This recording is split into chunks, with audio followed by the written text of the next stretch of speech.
Oh, my love, King David, what are we gonna name our baby? His name is going to be Solomon.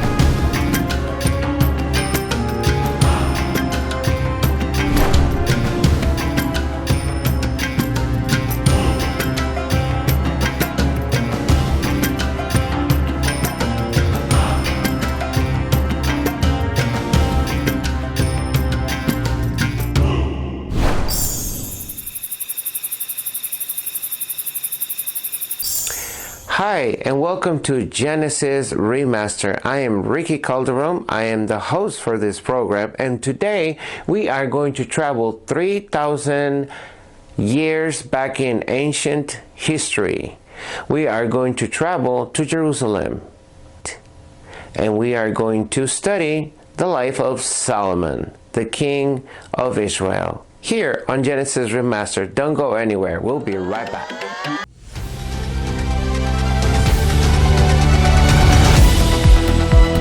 Do you enjoy Bible stories?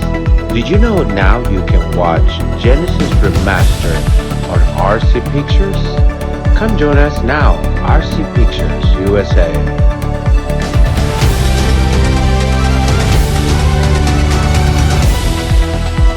RC Pictures USA is now showing Genesis Remastered. King Solomon. Well, Solomon is the son of King David and Bathsheba. Bathsheba and David got married, and then they had a baby, and the baby didn't make it. The baby died, and then so they had another baby, which they named Solomon. And Solomon means peaceful.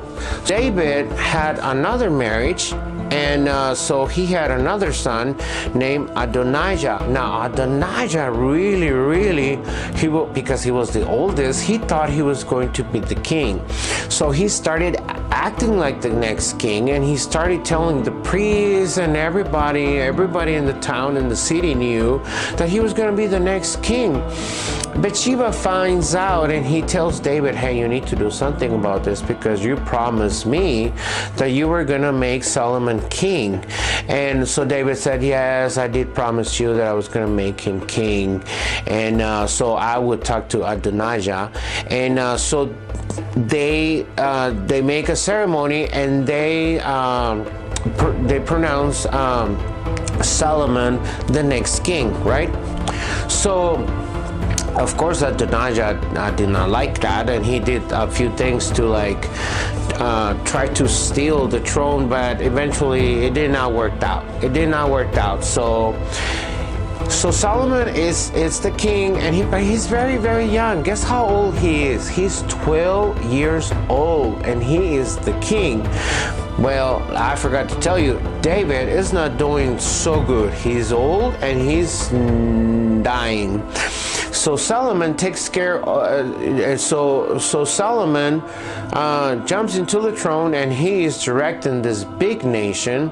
And once in Gibeon, he was doing some offerings and some sacrifices, and so he went to sleep that night, and God appeared to him during his sleep. And so in the dream, God asked Solomon, you know, your dad was really nice and he was a good servant. I want to make you a gift. What would you like me to give you? What would you like for me to give you? And Solomon said, well, you know what? I am very young, and I need so much help to rule this nation, and I really could use some wisdom.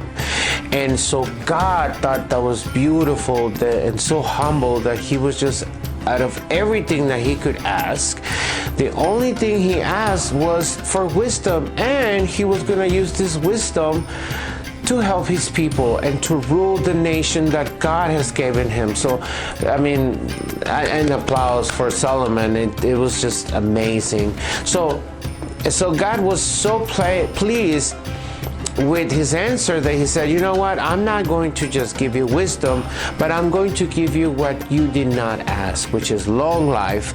I'm going to make you super, super rich, and I'm going to make you the wisest man that has ever lived and ever will live. The next morning, Solomon wakes up and he hears a donkey, and he hears a bird singing, and Solomon has so much wisdom that he knows exactly what the donkey was trying to say, and he knew exactly what the bird was singing, and so his wisdom surpassed the intelligence of any human being, and so God also made him understand people's heart. So he could tell the language of animals, and then he could tell the language of people's heart and then feelings. One of the biggest tests for his wisdom was when two women came to his court, and they were both claiming that the baby that they were holding, it was both theirs. It seems like they both had a baby, and one of their babies died, and then the baby got switched.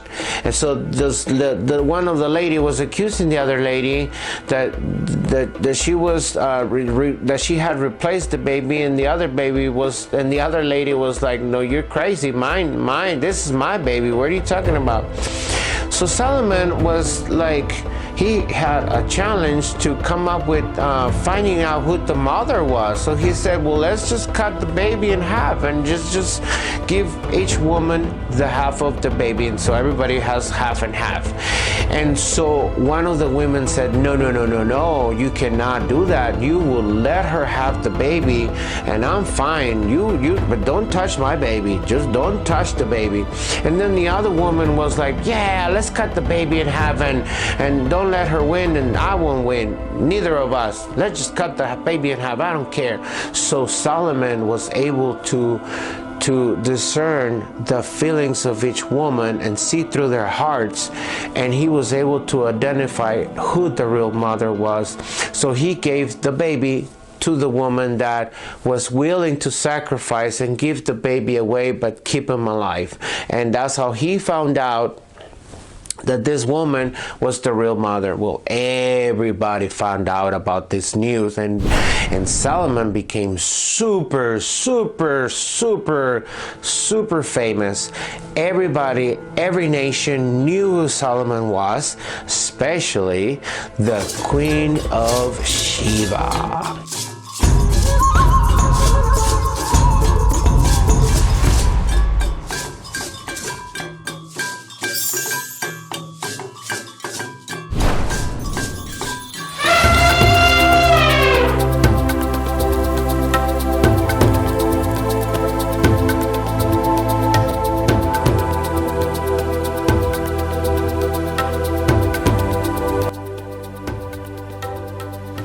Well, the Queen of Sheba kept hearing wonders about Solomon, and she was like, I need to go and meet this man and see what's up.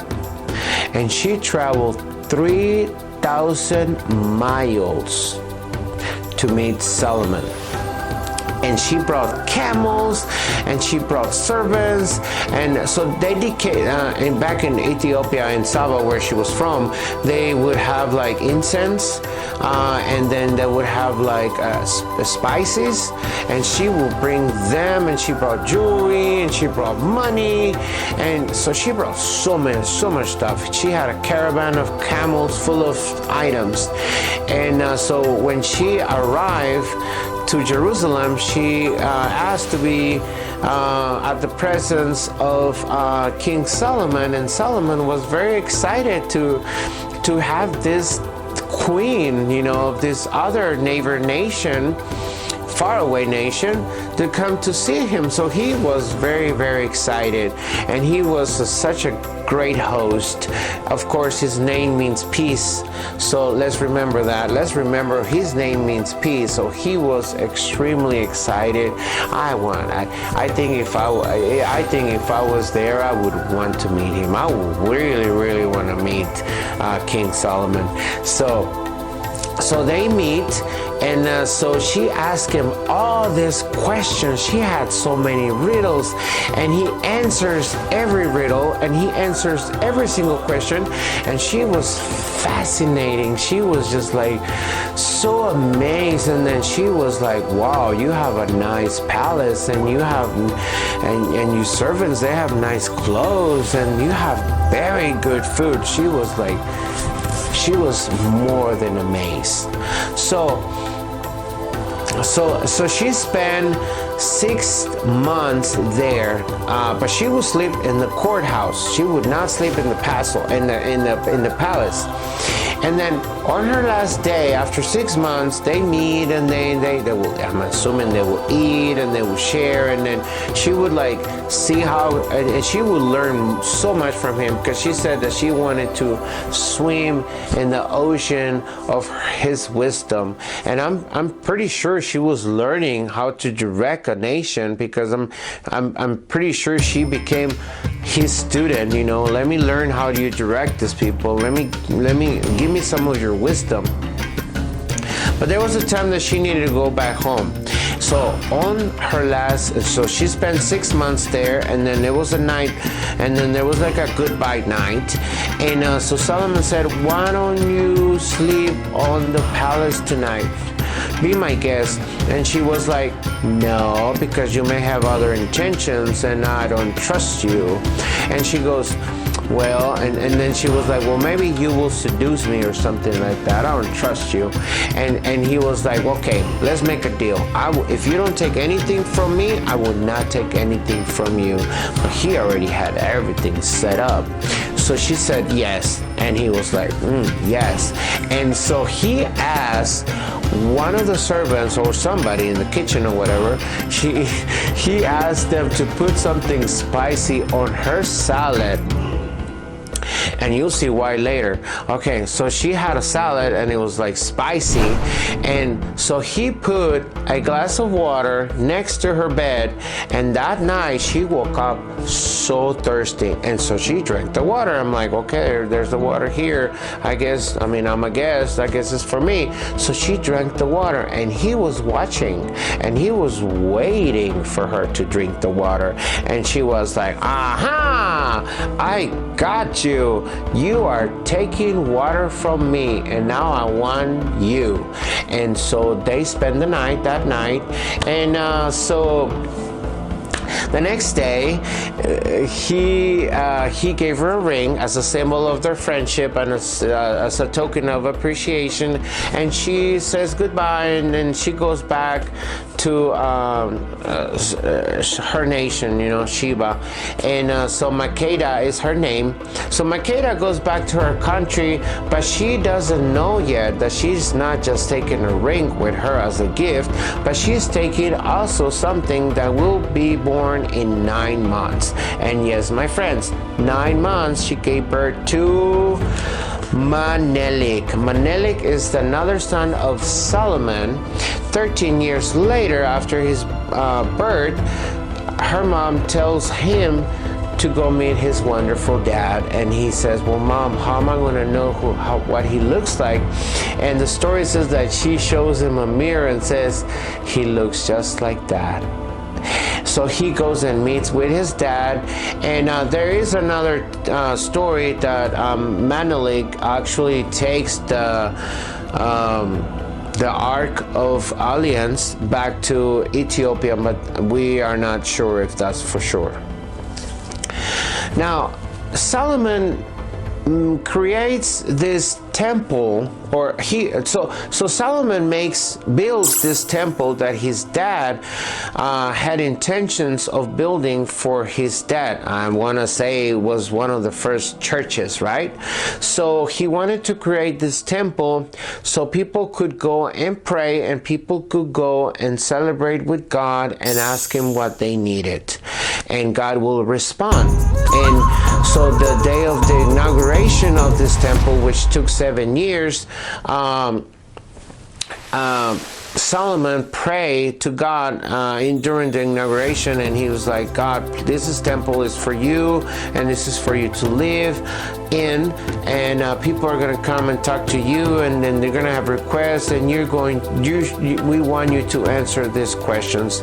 And God appears to him again, and he says, I agree, I really like the temple, I am going to live in this temple, and I'm going to take care of it, but I want to talk to you, Solomon, because I see that you're marrying a lot of women. No, he doesn't tell him that part, but so God wanted to tell Solomon something also. He also wanted to remind Solomon that it was very important to stay loyal to him and not go and sacrifice or go and praise other gods, because if he did that, he was going to take away his nation, and he was going to change his mind about everything.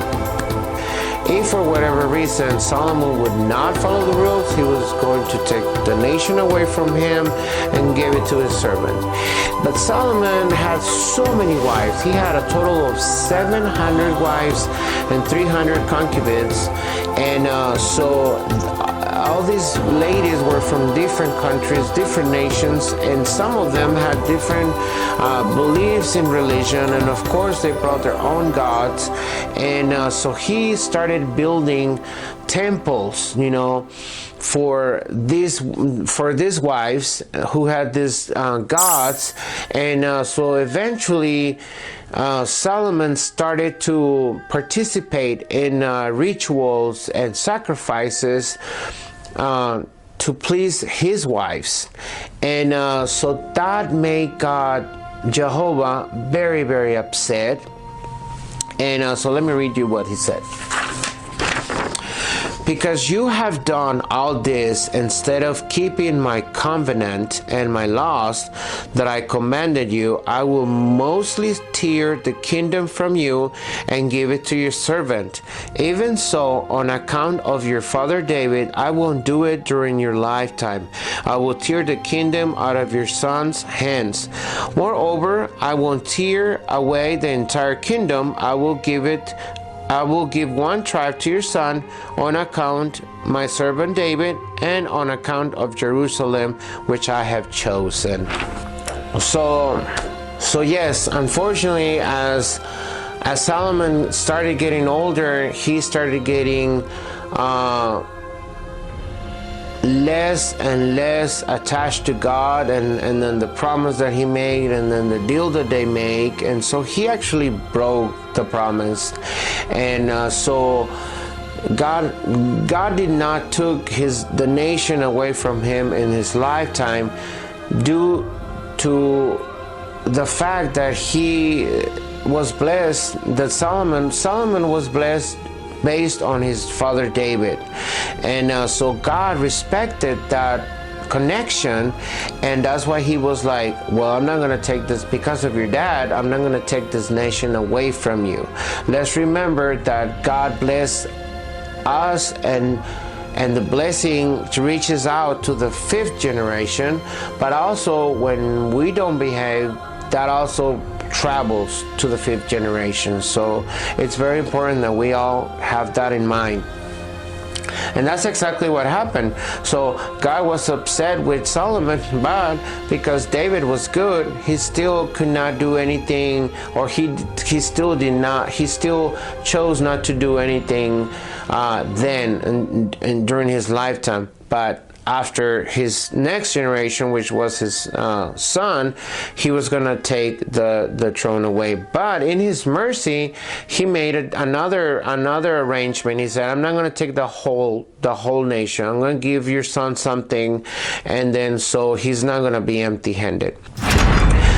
And friends, that is the story of Solomon. It's a fascinating story. It's very, very long, and it has a lot of names, and it has a lot of words that in my English, even in my Spanish version of the show, I still had to look them up and reread them, but it's fascinating. I learned a lot. I learned so much. I really, really enjoy this video, this whole subject about Solomon and his story.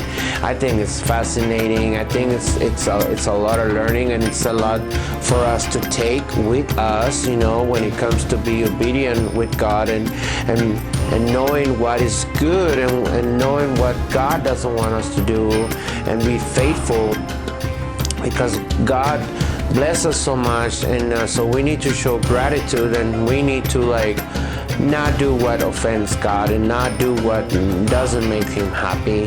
And so this is a really, really good story. It's a really, really good experience. It's everything that went through Solomon since he was a baby until he was very old. So Solomon gets really old, and he passes his throne to his son Rehoboam, and so he becomes the next king. And so according to the Bible and according to the story, so a part of the nation was taken away, but he was still a ruler during some time. And so thank you so much for joining my channel. Thank you so much for joining Genesis Remastered. It's a blessing to have you in our show, and it's a blessing to have you as our subscriber. I want to let you know that I pray for you every day, and I bless you, and I'm just so happy that I'm able to make these stories, bring them to the screen for you to enjoy. Feel free to subscribe, feel free to add any comments, and don't forget, I love you, I bless you, and we'll see you on the next video. Bye.